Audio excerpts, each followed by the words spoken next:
एक समय की बात है, एक छोटे से गांव में राम और सीता नाम के कपल रहते थे। उनका एक अर्जुन नाम का बेटा था, जिसकी शादी रिया नाम की लड़की से हुई थी।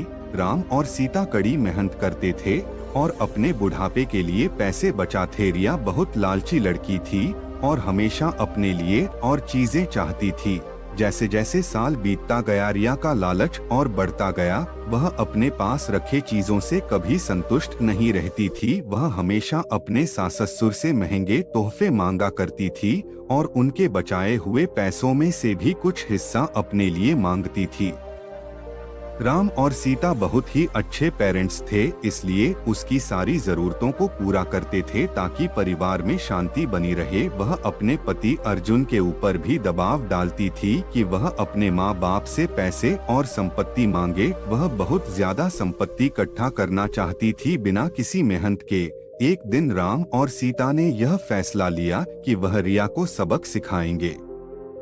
वह उसे बुलाते हैं और बोलते हैं कि बेटा, हमें तुमसे कुछ जरूरी बातें करनी है। हमने यह फैसला लिया है कि हम अपनी जायदाद का कुछ हिस्सा अपने बच्चों में बांटेंगे और उसका कुछ हिस्सा तुम्हें भी देना चाहते हैं। रिया खुशी से झूम उठती है क्योंकि वह हमेशा से यही चाहती थी। लेकिन राम और सीता के मन में कुछ और ही चल रहा था। उन्होंने एक पत्थरों से भरा हुआ बैग उसे दे दिया और बोला, बेटी, यह तुम्हारे हिस्से की संपत्ति है। रिया उस बैग को देखकर गुस्सा हो गई। उसने उस पत्थर से भरे हुए बैग को जमीन पर फेंका और जोर से चिल्लाते हुए बोली कि मेरी मजाक उड़ाने की तुम्हारी हिम्मत कैसे हुई? मुझे पैसे चाहिए, ये पत्थर नहीं।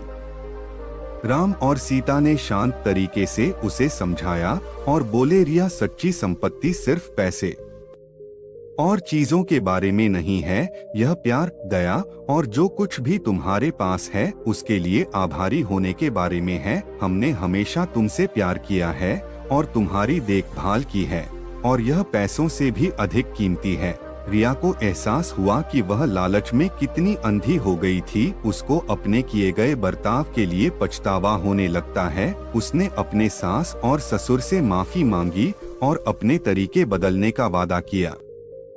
उस दिन के बाद से उसमें बदलाव आया और वह एक अच्छी बहू बन गई। रिया के बदलाव की बात पूरे गांव में फैल गई और सभी ने एक बेहतर इंसान बनने के लिए उसकी प्रशंसा की। रिया अपने परिवार का ख्याल रखते हुए और उनके बीच मिले प्यार के लिए आभारी होकर हमेशा खुश रहने लगी।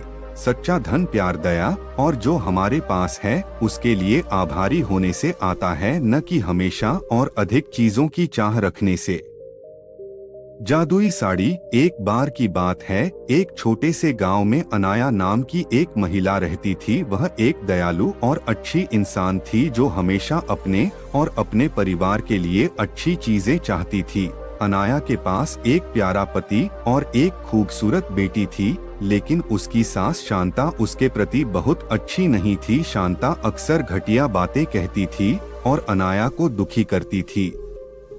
एक दिन जब अनाया बाजार में घूम रही थी तो उसे एक विशेष दुकान मिली। दुकानदार एक बूढ़ा और बुद्धिमान व्यक्ति था। अनाया ने उससे कहा कि वह खुश रहना चाहती है और चाहती है कि उसके साथ अच्छी चीजें हो, भले ही उसकी सास निर्दयी थी। दुकानदार मुस्कुराया और उसे एक अनोखी साड़ी दिखाई। उन्होंने कहा कि यह जादुई साड़ी है और यह उसके जीवन में सौभाग्य और खुशियां लाएगा। अनाया ने जादुई साड़ी खरीदने का फैसला किया और तुरंत उसे पहन लिया। जब अनाया ने जादुई साड़ी पहनना शुरू किया तो चमत्कार हो गया।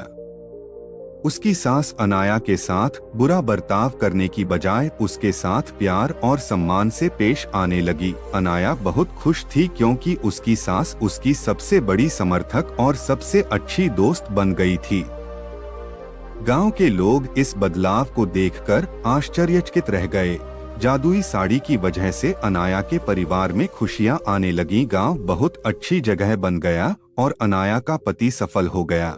उनका घर हमेशा प्यार से भरा रहता था और सभी का आपस में मेलजोल रहता था। अधर की बेटी एक प्यारे और देखभाल करने वाले घर में बड़ी हुई और वह बहुत खुश थी।